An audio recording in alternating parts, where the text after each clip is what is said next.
This is Whether or Not. All right, welcome into Whether or Not, our Friday edition. The cold air is back. That second Arctic blast working in across all the East Coast today. I'm loving it. You look good, too. Crisp Friday, got on the layers. I love it. How many layers are we talking? Three? Three. Three. Enough to keep me warm. The cold mornings are going to continue. Of course, we're going to have a look at that. But let's start a little different here. Yeah. And let's take it coast to coast, and we'll tell you why this is different. First, let's start with that forecast. And as we go throughout the coast, you'll notice as we look toward the west coast, pretty quiet weather out there as far as what would fall from the sky. You'll notice a few clouds working through. Highs going to be sitting in the 50s and 60s. Warmer weather down in Southern California, but it was a different story in California yesterday. Yeah, rocking and rolling literally. Yesterday, magnitude 7.0 earthquake offshore of Northern California. It did do some minor damage. Thankfully, there weren't any fatalities or injuries reported. It was just far enough offshore to keep the worst shaking offshore, but the big scare was with that tsunami warning. Yeah, we saw this come in, and I was keeping up with it. I think you said as well on Twitter, seeing the videos come in, but also the tsunami warning. Yeah. Officials telling people to head a mile or two inland, something you don't see every day. Ended up nothing happening with that warning. Yeah, and let's talk about why there wasn't a tsunami with that earthquake. Yeah, please, because I'm still trying to figure out some of the science. So, you have your tectonic plates. Correct. You have your plates, you also have your fault lines. That's where your plates come together. The earthquake yesterday was this kind of an earthquake. All right, so you didn't get this kind of an earthquake where you get one plate jumping up above the other, sort of slipping it. That kind of quake underwater forces the water up, then you get a tsunami. So thankfully it wasn't that kind of a quake. It was this kind of a quake where the plates were going side to side. And fun fact too about tsunamis, you were part of the responsible reason why Myrtle Beach. Yeah, Myrtle Beach, a tsunami ready city. That actually could be an interesting topic here for the show, that we have a very tiny risk, but it's not a zero risk of tsunamis here in the Grand Strand. Yeah, tsunami weather. Let's continue with more active weather. In fact, let's take you up to portions of the Northeast. It has been snow after snow, lake effect, and we're still going to hold on to some of that snow as we go into the forecast for your Friday. You'll notice snow showers across portions of New York and even up into northern Pennsylvania. Yeah, but not nearly of the intensity that those snow bands have had here basically since back around Thanksgiving. Still some locally heavy snow, but again, not those really intense bands. It is certainly on the cold side, though. That cold continues heading into Saturday. Look at those high temperatures, only into the 20s there across most of New York, Vermont, New Hampshire, and Maine.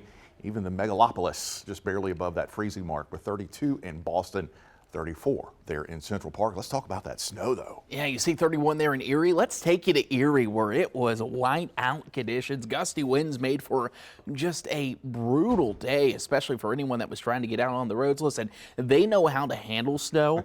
But when they get this, it takes a little bit of time to get adjusted, especially up there across portions of the Northeast. Yeah, the same cold front that's bringing us the cold weather today blew through there on Thursday, and it blew through with a lot more force up there. Snow squall warnings issued in a lot of spots. What is a snow squall? Well, you get really intense snow, really strong winds. You can get brief blizzard-like conditions in those snow squalls, and those were pretty common. And they picked up across the Northeast. They've picked up on so much snow too. I thought it was funny, not funny, but interesting.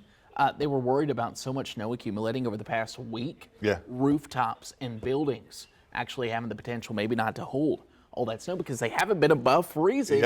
During this entire week. And adding to it. So yeah, it's not a shocking scene to see that, folks shoveling snow off the roofs of big buildings. Yeah, I love snow, but that's not something I want to do. When the snowplows are struggling, you know it's too much. Let's take you out to the Midwest, shall we? You'll notice all the clouds. They're still going to be lingering around across portions of Michigan and Wisconsin, but we'll go throughout your day and changing that up. You'll notice the highs tomorrow sitting in those 30s and 20s. We'll continue to hold on to those 30s and 20s across the region, but overall, big story continues to be at least a calmer pattern setting up there as we look into the weekend. Yeah, but boy, it was also a rough time of it there in the UP, Upers, as they call them, people who live in the UP of Michigan, the Upper Peninsula of Michigan, the top of the thumb. Picked up some big time snow as well, 8 inches in a couple of spots. And again, it was all thanks to that Arctic front that has brought us the cold weather, and it was blowing through there big times. Chardon, Ohio, that's just to the east of Cleveland. picking up some big time snow. Grand Rapids, Michigan, way up there, also picking up some of that heavy snow, and locally blizzard conditions and quite a few instances of thunder snow up there with some of those snow squalls that blew through. Yeah, the winter storm hitting the Midwest once again, like you said, blowing snow, a big story there. Let's continue our, once again, round the trip coast to coast, and you'll notice, yeah, it's been quiet there across portions of the Southwest today, and really temperatures have been that way as well. A little bit of rain still working through portions of Texas. We're talking 53 in Austin, 62 in Columbus, and you'll notice some warmer weather still hanging around there, Jamie, in Arizona. Yeah, temperatures climbing their way up into the 70s. We'll round things out, bring it back here at home across the Carolinas and the Southeast, heading into a very tranquil Saturday forecast. Crystal clear skies, severe clear on the way as we work our way through today into the day tomorrow. Not really a lot happening, just going to hang on to that cold weather, especially overnight tonight, with some moderation starting to take place on Saturday. Yeah, you'll notice temperatures slowly beginning to climb up. We'll eventually see those temperatures start to really crack into the 60s as we head into your Sunday. Let's go ahead and talk, though. It's going to take a little bit of time giving you what those temperatures extremes are going to be like. And thankfully, while we're dealing with the cold, our friends, Peter Sinks, Utah, showing up again, 18 below. Get a little bored with Peter Sinks. Yeah, same. We need somebody else to take the I lead. was looking, and we can't even get someone other than Peter Sinks. They only give you one low temperature in Palm Springs. Also, it's been on there quite a bit as well. It has. So we'll dig around. We got to find something. Yeah, got to find something. Well, it's still going to stay cold for tonight. Let's give the first alert, shall we? As we do so, you'll notice those cold mornings are going to continue. Here's tonight, and you pointed this out even earlier this week. You said it wouldn't shock me if we get some teens. New data this morning suggesting teens are going to be likely as we move inland. Yeah, never underestimate pure Arctic air. We get plenty of cold fronts around here during the winter, but occasionally when you have the air like we have now, that basically comes straight from northern Canada, it can typically overdo when it comes to those cold forecasts, or I guess you should say underdo. So you always tend to kind of undercut what you think those temperatures may be. And indeed, there are those teens showing up overnight tonight, basically west of the waterway, potentially between about 18 and 20. Some of those typical cold cities that we have around here, maybe as low as 17 to 18, like Kingstree, like Conway.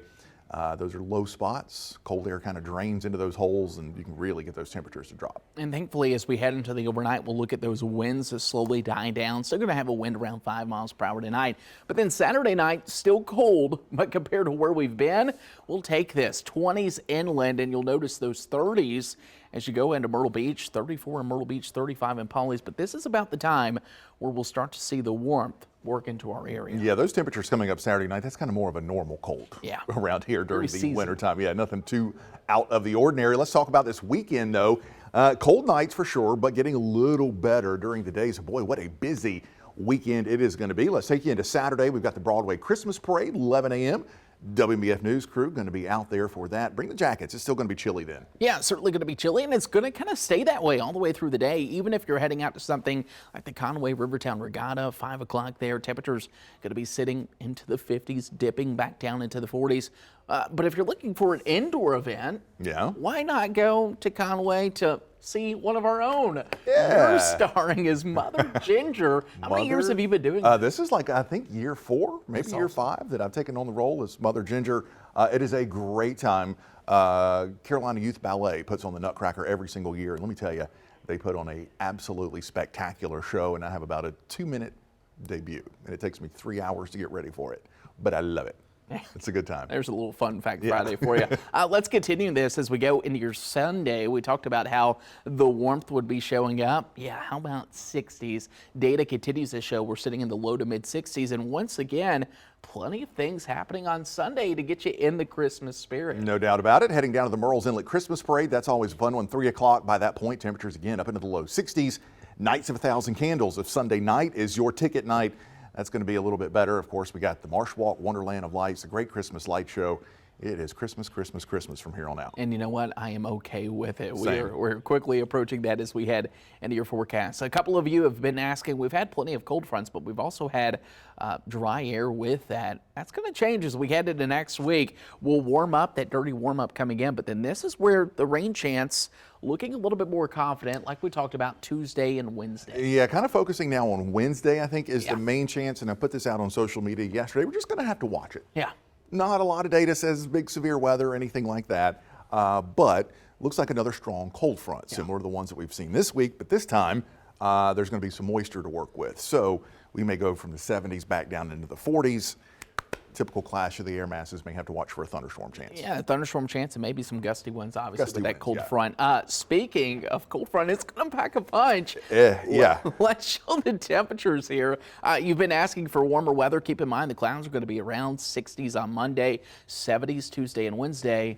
And then here we go down into the 40s. Yeah, exactly. And that's why we're watching out for that thunderstorm potential maybe showing up as we head into the day Wednesday with that dramatic drop. Again, 70s to 40s.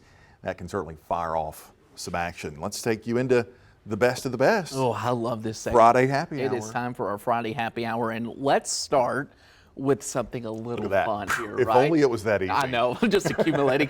You were lucky enough to see snow twice in the Grand Strand. Yeah, I'm gonna have to get one of these little snowmaking machines. Yeah, they're same. fun to play around in. The first time you saw it, Winter Wonderland at the beach, the tree lighting, how was it? It was so fun. Let me tell you, they had 4 snowmakers cranking out there, and that stuff was coming down. It was, I don't know, it's just, you know that it's fake snow in your head, but there's just something about seeing Just it. to see it. See it around the street lights, in front of the Christmas tree, and the kids, so many of them had never seen real snow, and bless their little hearts, that's the best thing they could do. But yeah, they were soaking up every single flake or whatever that is that spits out of those things. I love that so much. And the beauty of it is if you're not there, it looks like real snow. It kind of does. You also got to see it at the Marsh Walk, too. Yeah, the I Believe event. That was, Tuesday night Yeah. down at the Marsh Walk. They had a big snow machine, snowmaker out there as well. I was down there with bad. Rachel Vogel, and yeah, just a beautiful scene there on the Marsh Walk. So it was fun. Yeah, that's fun. I got to see some real snow in Yeah, I Kentucky, know, so I was I know. pumped about that. We also had something fun this weekend. It's one of my favorite times of year, and we don't just say that to say that. Our Angel Tree program is fantastic. There's 2,000 angels this year.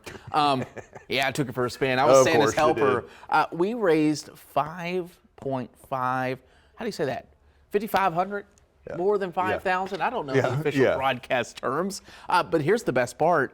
You could still go out this weekend if you're looking. It's going to be colder. You could pick up an angel. They even made it better, and we were talking about it on the show. You can now shop online. Yeah, which is great. For these angels. Which is great. That's fantastic. Yeah. And the donations continue. So if you haven't thought that you want to get an angel, you can do that. Just make sure you have everything turned in by Thursday, December 12th. Yeah, that's next Thursday. And the cool thing is all of that is for right here. Yeah. Right here. If you're picking up an angel, it's an angel that lives potentially just down the road from you, you know, which is really great. And it puts you in the, that's what it's about, does, right? yeah. We were also talking, it's all for the family too. You're not just helping the kids out, you're helping the families make their Christmas special. Speaking of Christmas, I do want to bring something up. Favorite Christmas movie? If you had to have one, what would it be? Ooh, it's tough, I know. No, it's definitely not the elf. Okay. Santa Claus.